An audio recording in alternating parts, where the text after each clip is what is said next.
U.S. warships to sail off Venezuela as tension soars between Trump and Maduro regime over cartel accusations. World.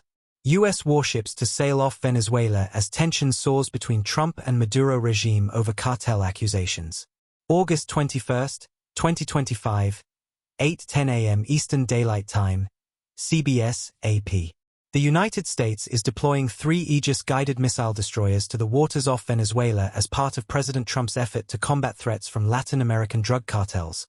A White House official confirmed to CBS News on Wednesday, confirming a report by the Reuters news agency.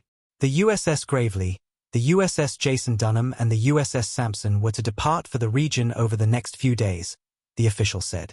A Defense Department official confirmed to the Associated Press that the military assets had been assigned to the region in support of counter-narcotics efforts. The official, who was not authorized to comment about military planning, said the vessels would be deployed over the course of several months.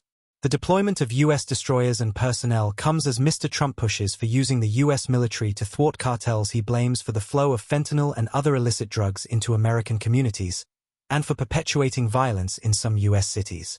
Mr. Trump has also pressed Mexican President Claudia Sheinbaum to cooperate more on security than her predecessor, specifically by more aggressively pursuing Mexico's cartels.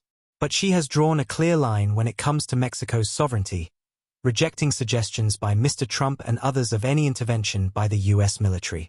Mr. Trump in February designated Venezuela's Tren de Aragua, MS-13 in El Salvador and 6 groups based in Mexico as foreign terrorist organizations.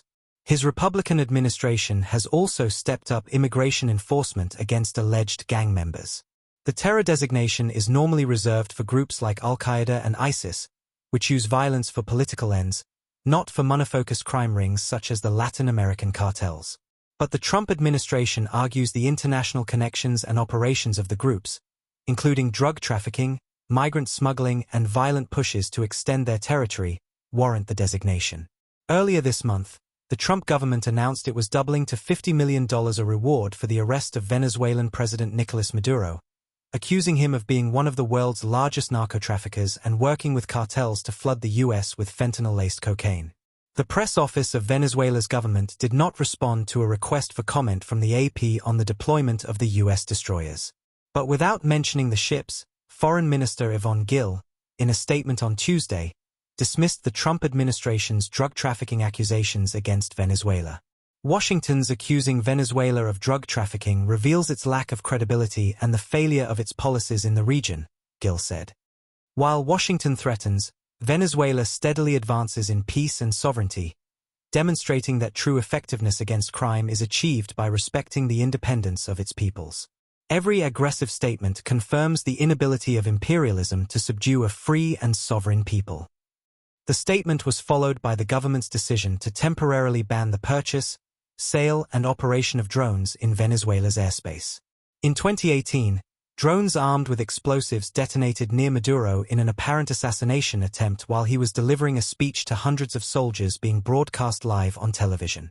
On Monday, Maduro said the U.S. had increased its threats against Venezuela and announced the planned deployment of more than 4.5 million militia members around the country. The militias were created by then-President Hugo Chavez to incorporate volunteers who could assist the armed forces in the defense of external and domestic attacks. The empire has gone mad and has renewed its threats to Venezuela's peace and tranquility, Maduro said at an event in Caracas, without mentioning any specific action. Maduro was indicted in a New York federal court in 2020, during the first Trump presidency, along with several close allies on federal charges of narco-terrorism and conspiracy to import cocaine. The U.S. offered a $15 million reward for his arrest at the time. Thank you for watching. Please like, comment and subscribe.